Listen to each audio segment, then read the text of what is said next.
Hello everyone and welcome back to my channel, True Crime and Felines. My name is Brandy and every Friday I bring you a true crime case or mystery with one or more of my fabulous felines. If you're wondering where the new kitten is, she's actually right up here in this hammock sleeping. She just got back from the vet getting vaccinated and everything, so she's pretty tired. You'll also notice that the background's a little bit different. I had to rearrange because it's easier for the kitten to go back and forth between food and litter box. Sorry if you don't like it. Cats come first in the house. So for my returning subscribers, welcome back my feline friends, and a big shout out to my feline fans who are members of this channel. Thank you for your support. So this week's case happened in Iowa, and it was a well-known case that I followed for some time. A woman just kind of up and leaves her family and disappears, but she still corresponds electronically through like texts and Facebook messages and emails and such. However, it would be years and she's not physically seen or heard. They can't even get her on the telephone. So cracking this case actually depended almost purely on electronic forensics. Now, I will warn you, this video may be longer than my others. I had the pleasure to attend a live seminar that was put on by the 3 investigators that actually solved this case, and it was just so interesting, but there are so many details and I really didn't feel that I could leave some of them out. So buckle up, guys. This case is crazy. So let's get started. So I'm going to start this case out with a man called David Krupa. Now, David was a 36-year-old living in Omaha, Nebraska. He was the manager of an auto body shop. He had 2 children with a former longtime girlfriend named Amy Flora. Now, Amy wanted to get married, but David didn't want to. So they ended up splitting after 12 years of being together. After Dave and Amy split, Dave wasn't quite sure on how to get back into the dating pool, so he tried his luck at online dating through a mobile app, Plenty of Fish. So the first person that Dave met through this dating app was Shanna Elizabeth Goyler, who actually went by the name Liz. Liz was a single mother and she had 2 children around the same age as Dave's children, so the two hit it off pretty well. Dave and Liz would end up going on 4 dates, and then things heated up and they started getting physical. However, Dave did not want to jump into another long-term relationship, and he was always upfront with Liz, telling her that he didn't want anything serious. He just wanted to have fun and, you know, no strings attached type relationship. Liz stated that she was okay with this, and for 6 months the pair casually dated. Now, Dave and Liz were very much kind of on and off. They kind of argued a lot. There was a lot of, I guess you could say, passion in the relationship. And so by October 29th of 2012, they were pretty much off by this point. Shortly after that, while Dave was at work, he stated that a very attractive woman had come in and wanted work done on her Ford Explorer. Sparks flew, and David ended up asking this woman out. Her name was Cari Farver. Cari Farver was a 37-year-old woman who was actually living about an hour away from Omaha in Macedonia, Iowa. Cari had 1 son that she had when she was in her late 20s, and after her son was born, she suffered from depression, which eventually led into bipolar disorder. She had some trouble managing this at first. There was a lot of, meds and therapists, but by 2012, she had found the right meds and she was actually in a very good place. She had a good job, she had a house, and her son was thriving in high school. Now, Cari worked as a computer programmer for a telecommunications company that was actually located in Omaha, Nebraska. So Dave and Cari went on their date and they hit it off pretty much right away. And Dave then asked Cari to come back to his apartment. So Cari did. Now, before things started heating up between them two, Cari actually told Dave that she was looking for a no strings attached relationship, which of course Dave jumped at. He thought he hit the jackpot. He finally found somebody who just wanted to casually date like himself. So the night was going pretty well, and then Dave got an unexpected visit from Liz. Liz stated that she had come just to pick up some of her stuff that she had left at Dave's apartment since they were no longer together. Dave briefly explained to Cari who Liz was, and Cari decided to call it a night anyway. So as Cari was leaving, Liz was walking down the hallway to Dave's apartment, and the two women had passed each other. Apparently, according to Liz, the two women had a brief encounter that only lasted about 10 seconds or less, where Liz stated Cari called her a bitch. However, Dave did not see or hear this interaction. So Liz came in Dave's apartment and started gathering all her stuff, and her and Dave started arguing. Dave told Liz to hurry up and get her ass out of the apartment. And after that interaction between the two, Dave and Liz had pretty much stopped talking after that. Liz had actually gotten into a relationship with another man pretty quickly, and so it seemed like Dave and Liz were just moving on. Now, Dave at this time was very taken by Cari, and he would actually jump at the chance to spend any time with her. Dave lived right around the corner from Cari's work, and Cari's commute from Omaha to Macedonia was a good 45 minutes to an hour. So about a week later, when Cari was working on a big project through work and she was thoroughly exhausted, working overtime and such, Dave had actually offered that Cari could stay at his place so she wouldn't have to have this long commute back and forth. Cari was very happy for the opportunity, and she spent the night on November 12th, 2012 with Dave. That next morning on November 13th, Dave had gotten up and got ready for work, and he kissed Cari on the way out, saying that he would see her later that night. So Dave went to work, and around mid-morning, Dave suddenly gets a text from Cari saying that she wanted to move in with Dave. Now, so as you can imagine, Dave was really taken aback by this, because he's like, whoa, first of all, we've only been dating 2 weeks, and secondly, I thought we both wanted a kind of no strings attached, non-serious relationship.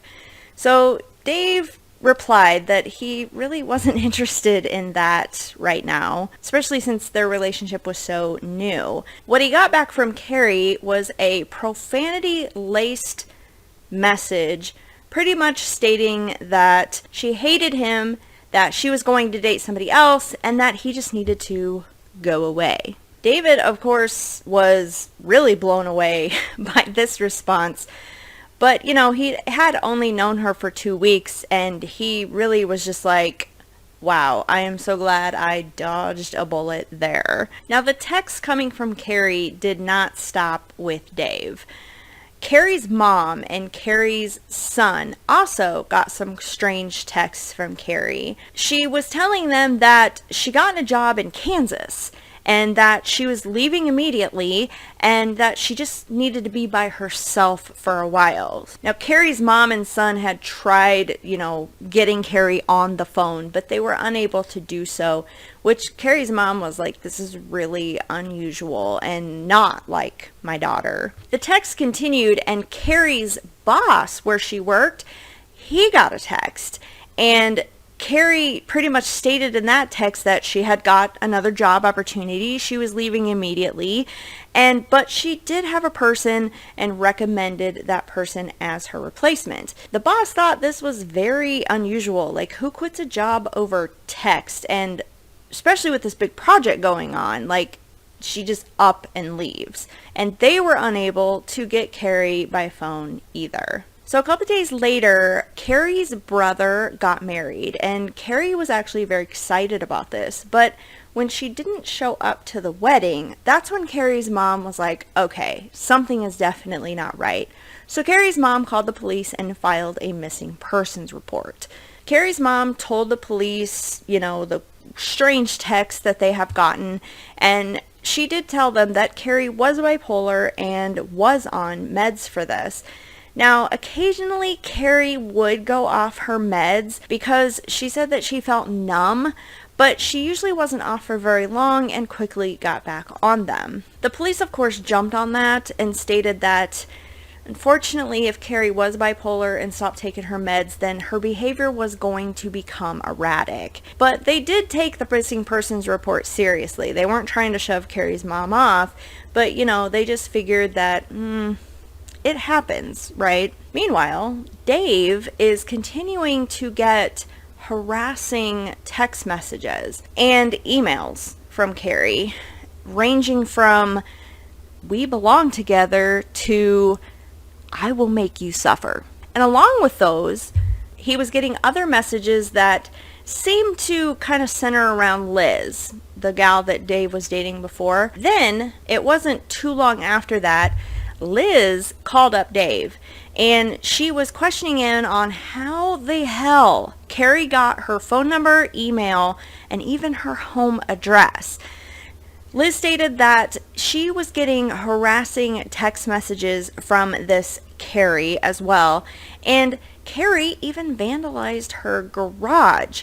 That one day when Liz came home, when she pulled in the garage, somebody had spray painted on the inside wall, "Horror for Dave." So Dave felt awful about Liz being drug into this, and Dave started meeting with Liz regularly to talk about the situation, and they'd often talk to the police together because they were both being harassed by Cari. And eventually this led to Dave and Liz getting back together, casually, of course. So weeks go by, and the harassment continues for Dave and Liz. They keep getting text messages and emails and sometimes Facebook messages as well. Now, Cari's mom is actually growing very concerned. She keeps begging Cari to call her because they are corresponding over text messages, but Cari just won't call her. Cari's own birthday kind of came and went, and nobody really heard from Cari.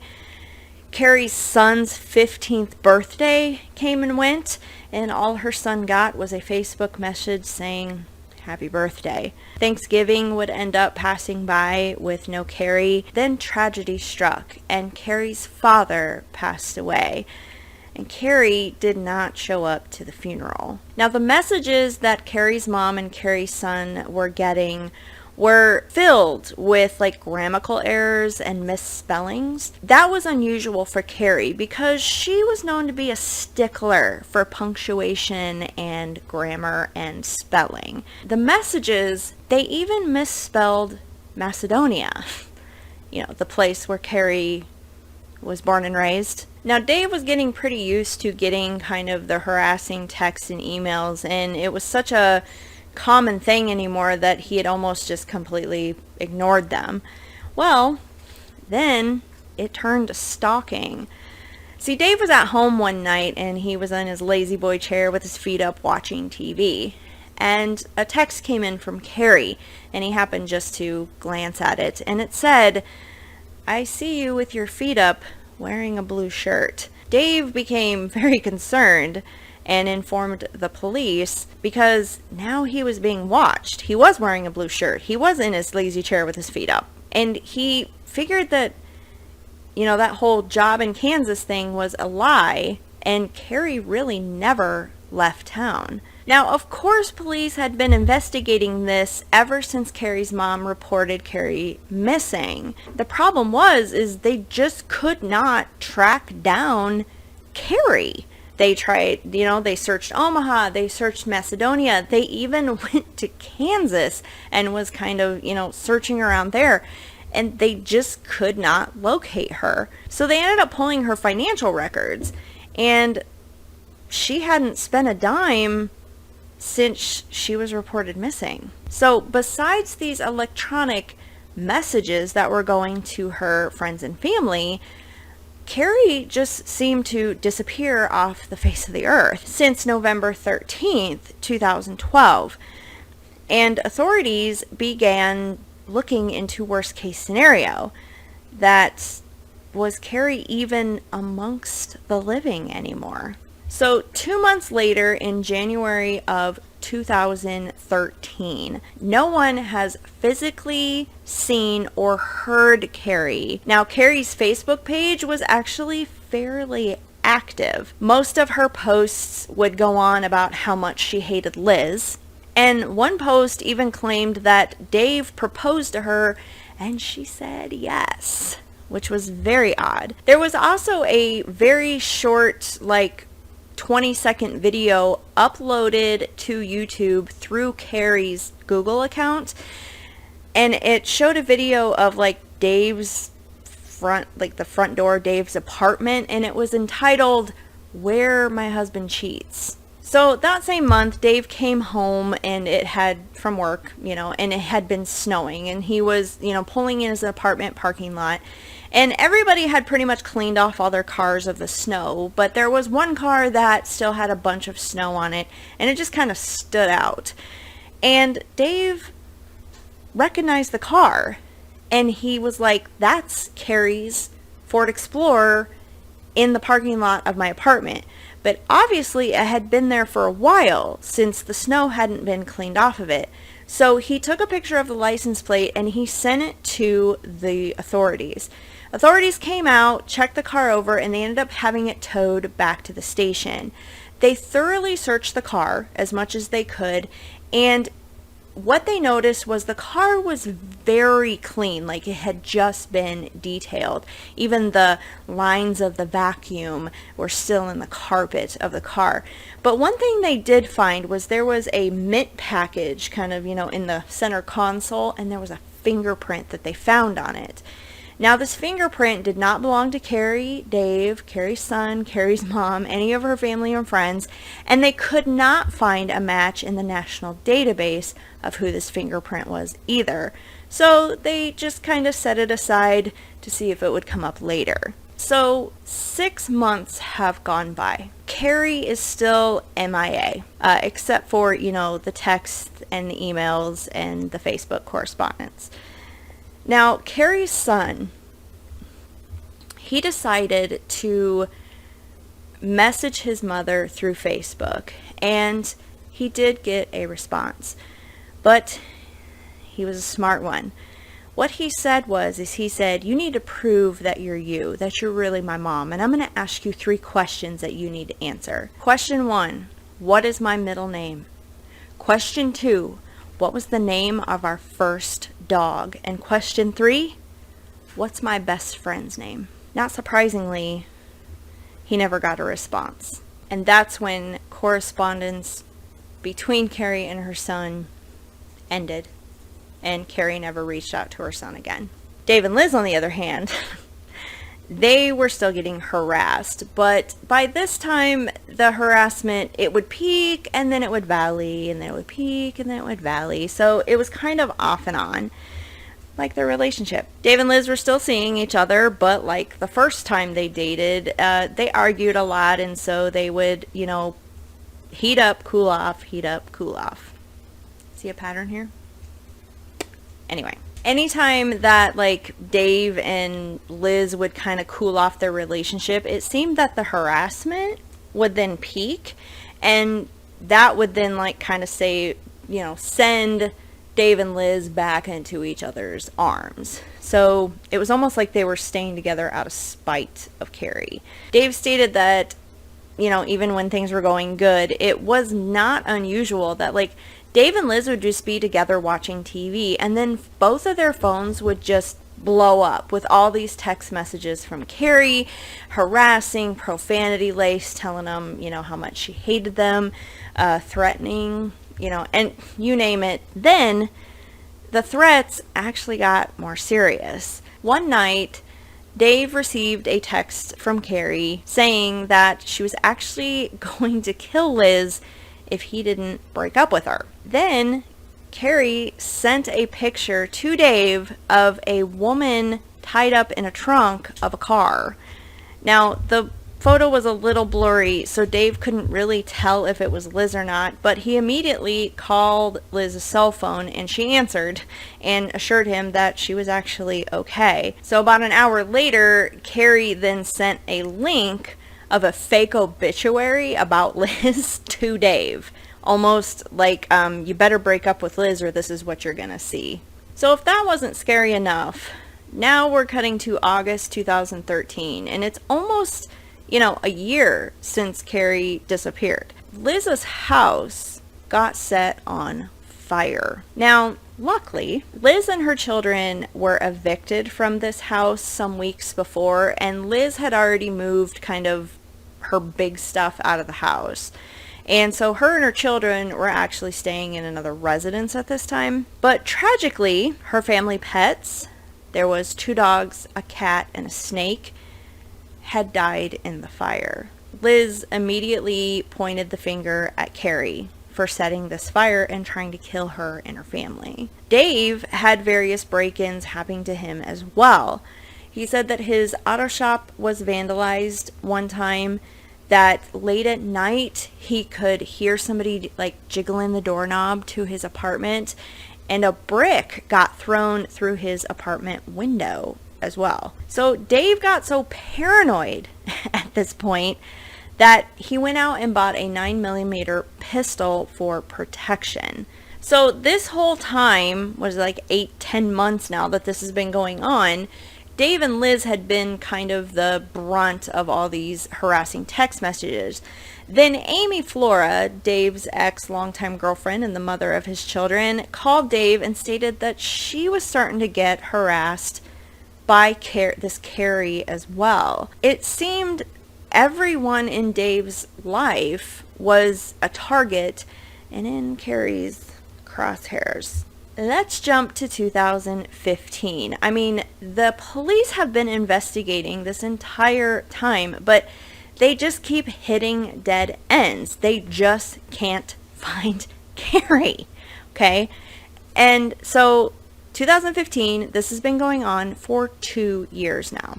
Now, back in 2013, authorities had, done this downloaded data from Dave and Liz's phones because they were getting all these messages and emails and all this stuff. So they did this huge download of the phone data and they started going through it. Using that, data that they found, they subpoenaed records from Google, Facebook, Verizon, AOL. I mean, if it came from an account, you name it, they subpoenaed the records to get, IP addresses, any information to show the owners or locations of where these accounts were coming from. So in spring of 2015, with all these major data download subpoena records, they had a lot of stuff to go through. So they put 2 brand new detectives exclusively on this case, and we was like, solve it. Each detective decided to take a different angle. One detective started investigating the case like Cari was still alive and, they needed to find her. The other detective started investigating the case like Cari was dead, so they could come from 2 different angles and see where they would end up. So as they started working through their angles, it kind of came to a peak. And that peak was leaning towards that Cari wasn't alive. Cari had a great job, great income, had a nice house, had a son, had family, her mother, her father that she was close to, and even suffering from bipolar disorder. It was very unusual for someone to go off the grid like this and not be seen nor heard for 2 years at this point, and leave behind this life they, so much fought for to get in a good place, and even leave their child like she did, and then pop up electronically to harass somebody she dated for 2 weeks. So ultimately, it was decided that whoever was sending these messages was not Cari, that it was an imposter, which is sad because they had to tell Cari's family their worst fear, that they'd probably never see Cari again and that she was probably deceased. Now, the two detectives brought in the local IT director to help, go through the case and all these electronic records. So he got to work just trying to sort through these massive amounts of records and trying to make sense of it all. So this took a while. It took about a year to go all through these records and stuff. And this was something they did daily. So you can imagine how many stuff they had, okay? So in the span of 3 years, so it's 3 years now, the imposter sent Dave 15,000 emails and up to 50,000 text messages. So let me break that down for you. In the span of 3 years, that's 13 emails per day and 45 texts per day that is being sent. And that was just to Dave. That was just to Dave. It's not counting all the other messages that everybody else was getting. So what they discovered also is that kind of in the beginning when these harassment texts and emails started coming in, that the imposter wasn't very good at hiding their location, like the IP addresses where they were coming from. But as time went on, they become more sophisticated on hiding their IP addresses and locations using VPNs and other software. But with what they had and a lot of investigation of, kind of putting all these puzzle pieces together, all electronic roads led back to one person. Have you guys put this together yet? The imposter was Shanna Elizabeth Goyler, otherwise known as Liz. So when they were looking back through the data from 2013 from Liz's phone, they discovered a picture, a deleted picture, of course, but they recovered it, of Cari's car and the back of Cari's Ford Explorer. And it showed the license plate and everything. Now, as they look around kind of in the background, they realize that Cari's car was parked in Dave's apartment complex. And it was the same spot where the car was parked when the authorities towed it. So the problem with this picture was that it was dated a full month before Dave discovered the car, which would have been a full month after Cari disappeared. So if Liz knew her car was parked there in Dave's apartment complex, why didn't she let authorities know? Other pictures, deleted pictures, were recovered from Liz's phone as well. And one of those pictures was a woman tied up in a trunk. Remember that pic that, Cari sent Dave about Liz being tied up in a trunk? It was determined that it was Liz in the photo in the trunk. And they found another photo of Liz, a clear picture of Liz in a trunk, though she wasn't tied up or anything like that. She was kind of taking like selfies of herself in the trunk, and she was in different clothing. So what they guessed was that, Liz kind of did a little practice session of the girl in the trunk photo before she actually, got the right one and sent to Dave as Cari. So obviously investigators were now pretty much on to Liz.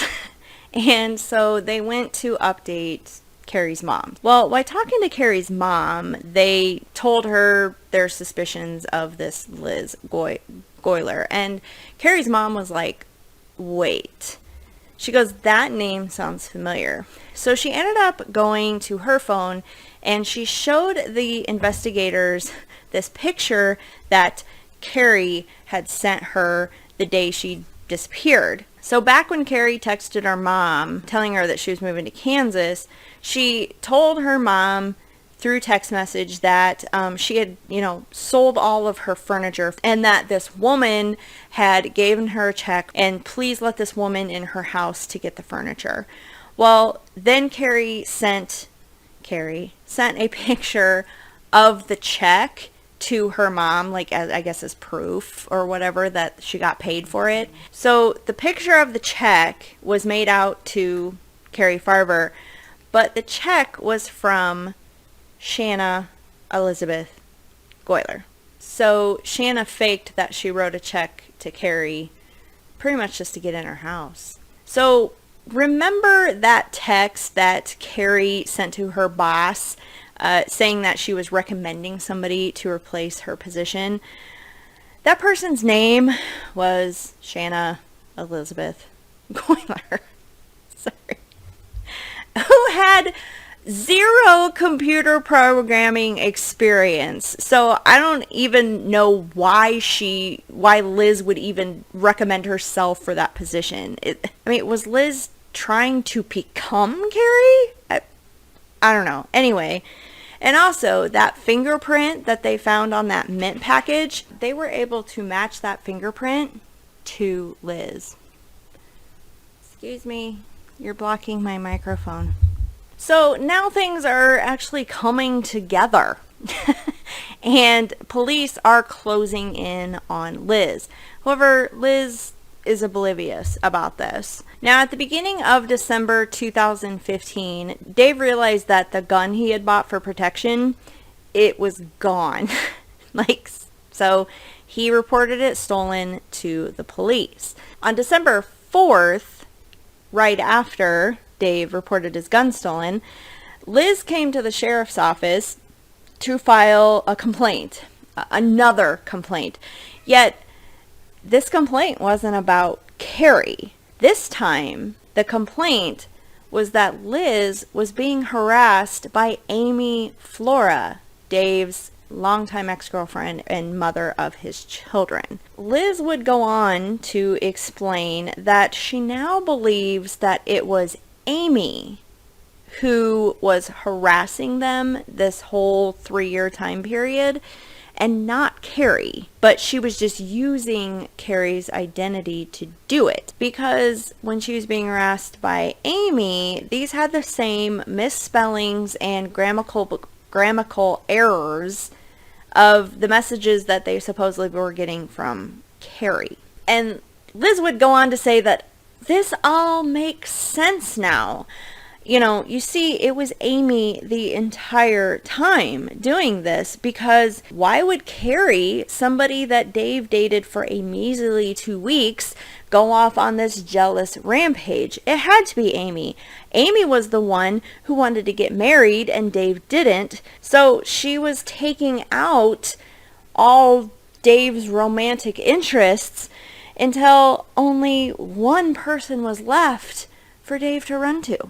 Liz would go on to say that she also knew that Dave's gun had been stolen, and she said that Amy was the one that probably stole it. So police listened to all this, and they found, opportunity in this, why they stated, well, can we download the data from your phone one more time so we can really compare, Cari's messages to Amy's messages, and we could probably get more information and, close in on Amy if what you're saying is true.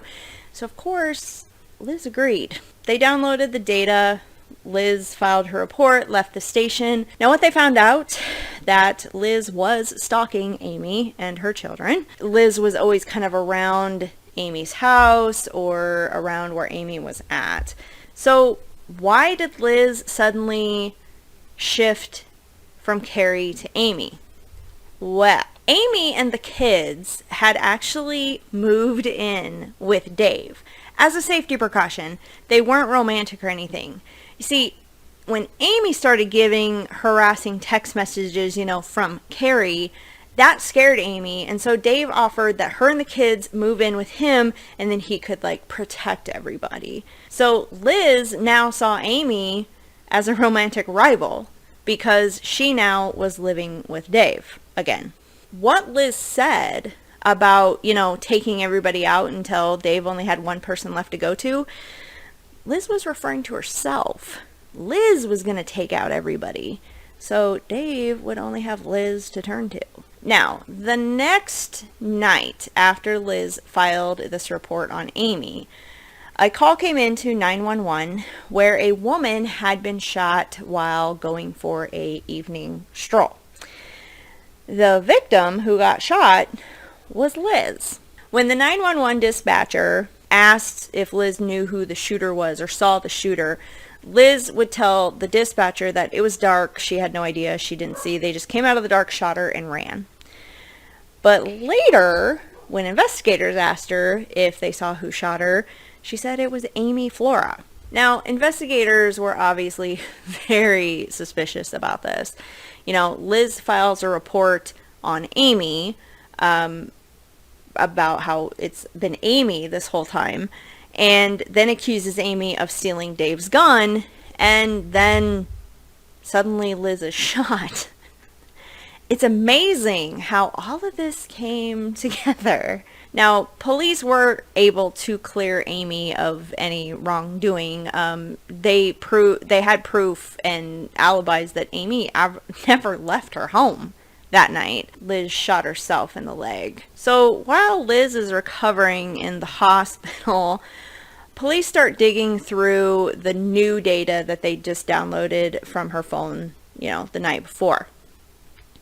They find that Liz had registered approximately 30 fake email addresses in various, free email accounts with some variation of Cari's name on them. They also found an app on her phone which allowed Liz to actually schedule out text messages.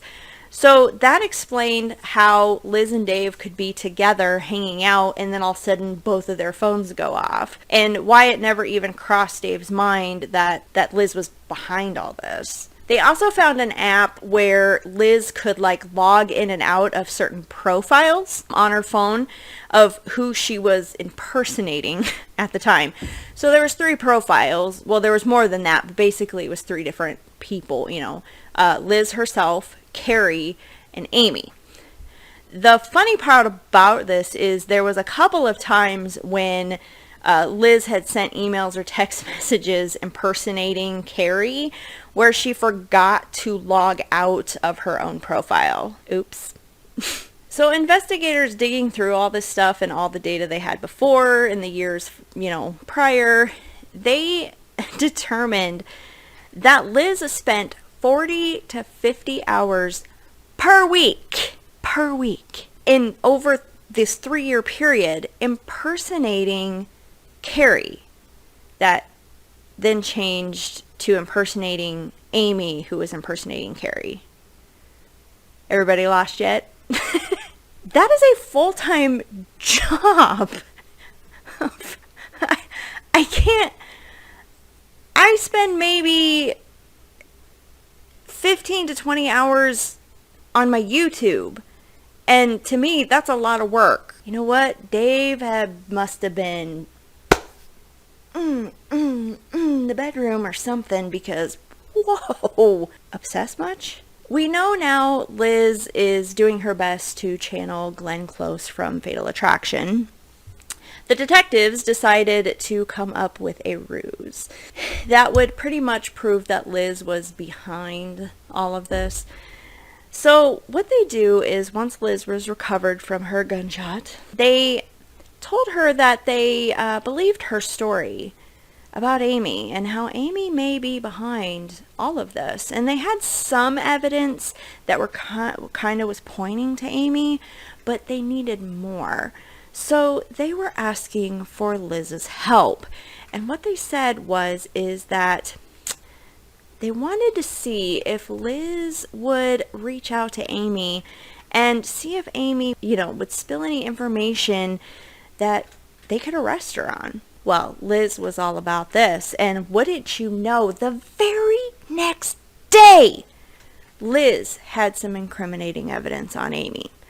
See, apparently she turned over some, like an email chain between her and Amy, where Amy admitted to shooting Liz in the leg. The detectives, knew that these emails were fabricated, so their plan was working. And they decided to go a bit deeper because they were trying to find out what actually happened to Cari. So, investigators brought Liz in and they told her, we found Cari's body, but we're not going to share anything with the public because, we have to test and do all that. And they kept it very vague on, like, where they found the body, what state it was in, stuff like that. Because, of course, they don't really have a body and they have no idea what happened to Cari. But they said this, and it was a risk, but they said this because they figured that if Liz was going to fabricate these emails and blame Amy, that whatever she put in the emails, only the killer would know this about the body type stuff, that Liz would actually have to tell some truth on what happened to Cari, and maybe this would lead to Cari's body. So Liz set off on her assignment, and oh my God, wouldn't you know, it only took a couple days. But Liz turns over to the authorities and more emails between, her and Amy, where Amy is incriminating herself, of course. So anyway, what the emails go into is that Amy, confesses to stabbing Cari many times, like 3 or 4 times, and then stuffed her body in a garbage bag. But Liz wasn't done. She kept submitting more emails to the authorities in the following days, and one of those said that Cari was actually attacked in her car. So they knew that now Cari's car was a potential crime scene. Now, of course, Cari's car was searched multiple times, but remember, it was very clean, like it was detailed. But since they kind of had this information that Cari might have been attacked in her car and then it was cleaned, they actually pulled back the fabric off of the car seat and they found a blood stain. And that blood came back as Cari's blood. So they know now that Cari was most likely killed in her car. So with all this digital evidence pointing back to Liz, including emails that were supposedly from Amy confessing to everything. Those were both tracked back to Liz's IP address on both email accounts. So essentially Liz was talking to herself, fabricating these emails, which I don't know why I find that funny, but I do. It's like she would send an email, then log off, log on to another, send an email back. Looks like the only person that benefited was her. So she gets to shoot somebody, and then she gets to kill another person, and then she gets to move in with Dave, and she gets to be free. And you guys aren't arresting her. They end up arresting Liz because they were like, we have to. They felt that Amy was going to be in danger next. Now, the prosecutors were a bit worried about the trial because they didn't have a body. And this case was so bizarre. How do you explain to someone they let their pets die in a fire they started, and then they shot themselves in the femur? Plus, almost all the evidence was circumstantial. So that was another issue. So a few months before the trial began, Dave was, going through some stuff in storage, and he found an old tablet. And he actually was like, hey, I want to turn this over to the authorities because the SD card that was in the tablet used to be in Liz's phone. So he wanted to make sure that they had everything they could get to put her away. Well, that SD card proved to be the nail in the coffin, so to speak. So on the card, they found a bunch of deleted photos that they were able to recover. And one of the photos was like of a foot with a Chinese symbol on it of the word mother. Cari had a tattoo of a Chinese symbol for the word mother on her foot. So apparently Liz was taking some sentimental pictures of her crime. So the conclusion is that Liz waited outside of Dave's apartment the morning of November 13th. And when Cari came to her car to go to work. Liz attacked her, stabbed her, hid or dumped the body somewhere, took Cari's phone, and started text messaging everyone before noon. When Liz was confronted about all this evidence that pointed to her, she told investigators that the only time that she ever met Cari was outside of Dave's apartment when Cari supposedly called Liz a bitch. So why would Liz want to kill Cari? This made no sense. Now, here's the funny part. I mean, Liz was telling the truth on the only time she ever met Cari was outside of Dave's apartment. That was the only time she met Cari. That was the truth. But how could she explain that she wrote a check to Cari for all of her furniture? And how could she explain that her name was put in to replace Cari in her position at her work if they never met each other? Liz literally fabricated evidence that they knew each other. She was just digging that grave. But, you know, basically this is all what it came down to. Liz wanted Dave. Dave did not want anything serious. Liz snapped when she saw Cari coming out of Dave's apartment that Dave was moving on. So she took Cari out, then posed as Cari, harassing Dave, which then would bring Liz and Dave back together because Dave felt so bad that Liz was drugged into this situation. Then, for whatever reason, starts harassing Amy, I guess for good measure, which then has Amy and her kids moving back in with Dave, which, Liz, that was your doing. If you would have just left Amy alone, she wouldn't have moved in with Dave. Again, oops. And then Amy became the new target because she was living with Dave. So in the end, Liz was found guilty of first-degree murder, and she was sentenced to life in jail without the possibility of parole.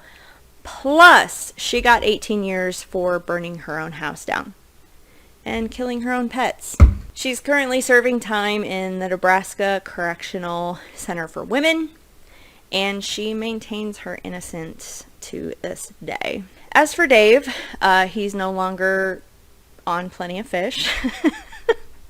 I mean, and probably doesn't ever want to date again. I mean, can you blame the guy? He stated he just wants Liz to go away so she can never do this to anybody again, and that Cari's mom and Cari's son is, you know, constantly on his mind, and he feels bad because they're the ones that ultimately suffered the worst repercussions of this whole thing. Unfortunately, Cari's body has never been found.